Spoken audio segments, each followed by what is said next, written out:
Uno de los muchos obstáculos que enfrentamos en nuestras vidas son nuestros pensamientos. Y es que dedicamos la mayor parte de nuestro tiempo a pensar. Desde que nos levantamos ya estamos planificando qué haremos durante el día. Pero ¿qué pasa cuando estos pensamientos que deberían de ser constructivos no lo son y son destructivos o negativos? Para este tema vamos a hablar con la psicóloga Helen Gómez. Bienvenida, doctora. Buenas tardes, muchas gracias por invitarnos al programa. Vamos a hablar sobre los pensamientos autodestructivos. El tema es bastante amplio realmente porque los pensamientos autodestructivos van desde lo más mínimo hasta lo más grande, ¿verdad?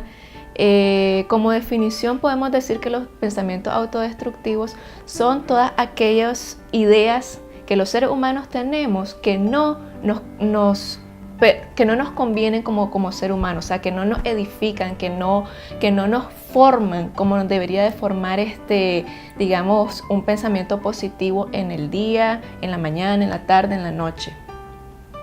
¿Cuáles son estas causas en las que se manifiestan estos pensamientos que pueden influir de forma negativa u positiva? En este caso, de forma negativa.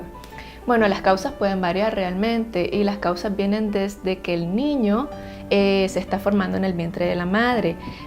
Pueden ustedes pensar como televidentes que si eso es posible o no. Realmente viene desde ese momento, desde que el padre y la madre lo conciben. ¿Por qué? Porque tienen que haber muchos factores. Primero, si el niño fue deseado o no deseado, si va a nacer durante un matrimonio o durante una unión libre. ¿Cuáles son los pensamientos del padre y de la madre? Si va a ser niño, si va a ser niña, ¿verdad? Y cómo va creciendo en las diferentes etapas de la vida. Ejemplo de esto puede ser todos aquellos niños que nacen en familias nucleares y que ya sea el padre o la madre tienen influencias negativas sobre el niño. Por ejemplo, cuando las mamás le dicen muy repetidamente, no servís, no valés, vas a ser como tu abuelo, como tu padre, referirse al caso de personas que ya vienen de una generación pasada y que tal vez la vida no ha sido muy buena con ellos, no significa que esa persona que está creciendo en desarrollo tiene que tener el mismo futuro. Pero ¿qué tan cierto puede ser que estos pensamientos destructivos pueden hacer efecto en la realidad? Por ejemplo, si uno dice, hoy me va a ir mal y nos va mal, en realidad uno atrae esa energía negativa. Así es verídico que cuando nosotros nos levantamos un día tan normal, cuando nosotros declaramos con nuestra boca, con nuestra palabra, de que hoy todo el día va a ser pésimo, ténganlo por seguro que todo el día va a ser pésimo. Declaramos ciertas cosas con nuestra boca y nuestra palabra que no nos ayudan a que todas las acciones de un día normal puedan llegar a convertirse en positivas y no en negativas. Y muchas personas influyen, por ejemplo, cuando te dicen sos una inútil o no sabes hacer esto, uno se va creyendo eso y en realidad no es cierto. O sea, sino que más bien las otras personas, porque uno tiene baja autoestima, influye más en estas personas. Así es. De cierta manera todos tenemos un nivel, por así decirlo, estándar de inseguridades, ¿ya? Y cuando esas inseguridades se van convirtiendo, digamos, en algo un poco más profundo y que las cosas a nuestro alrededor y las personas a nuestro alrededor también influyen para que las cosas sean negativas, inconscientemente nos estamos creyendo lo que nos están diciendo y lo repetimos. Y cuando lo repetimos muchas veces, se nos hace realidad. Y no es porque nos predispongamos a que vamos a hacer lo que los demás dicen, sino que es algo muy inconsciente. Acuérdense que nuestro consciente trabaja en un 10%, pero nuestro inconsciente trabaja en un 90%. Y en el inconsciente tenemos todos nuestros miedos, todos nuestros sueños, todas nuestras inseguridades y aparecen cuando hay agentes externos que de cierta manera son repetitivos durante, digamos, un espacio de tiempo bastante largo. He conocido que muchas personas que están en estas situaciones y que tienen estos pensamientos destructivos, les cambia el ánimo, pero a la vez tienen reacción en su cuerpo. Así es. ¿Es cierto esto? Así es. Pueden haber variaciones de cambio de ánimo, enojo, euforia, depresión, alegría sin tener un motivo aparente, ¿verdad? Y con todo esto es importante que tengamos en cuenta que tenemos reacciones psicosomáticas en nuestro organismo.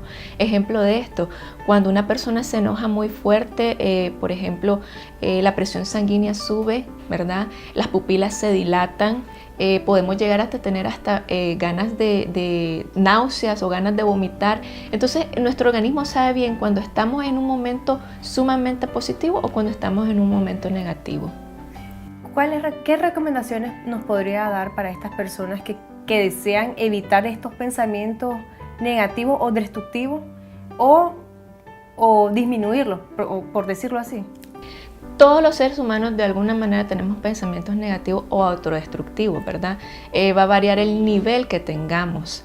De hecho, cuando tenemos pensamientos autodestructivos, de cierta manera, eso también nos da una alerta y permanecemos en alerta. Eso nos ayuda también a defendernos, ¿no? A tener mecanismos de defensa que nos ayuden a vivir el día a día. ¿Qué recomendaciones? Bueno, lo primero sería trabajar en las inseguridades y en el autoestima.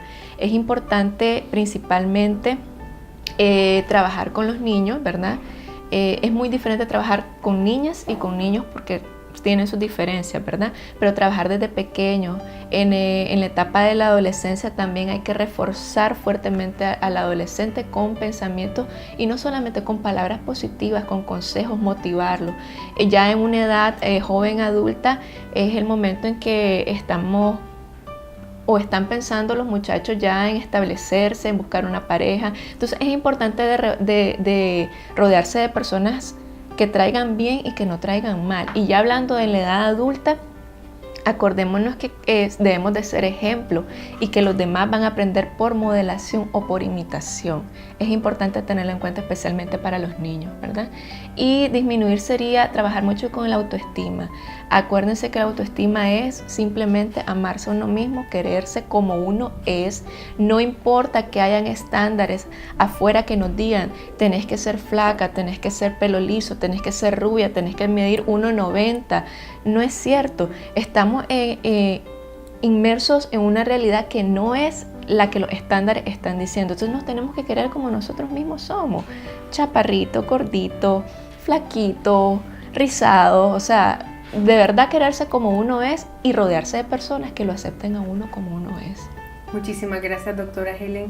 Y tiene muchísima razón porque en realidad el ser humano está inconforme desde que uno nace, está inconforme con todo. Así es. Pero hay que saber aceptar y identificar ese problema para ser mejor cada día. Y lo más importante es buscar ayuda al psicólogo en este caso, ¿verdad? Así es. Bueno, muchísimas gracias por todo tu aporte. Y ya saben que para mejorar nuestra autoestima y esos pensamientos negativos hay que rodearse de personas que tengan buena vibra y siempre ser uno mismo.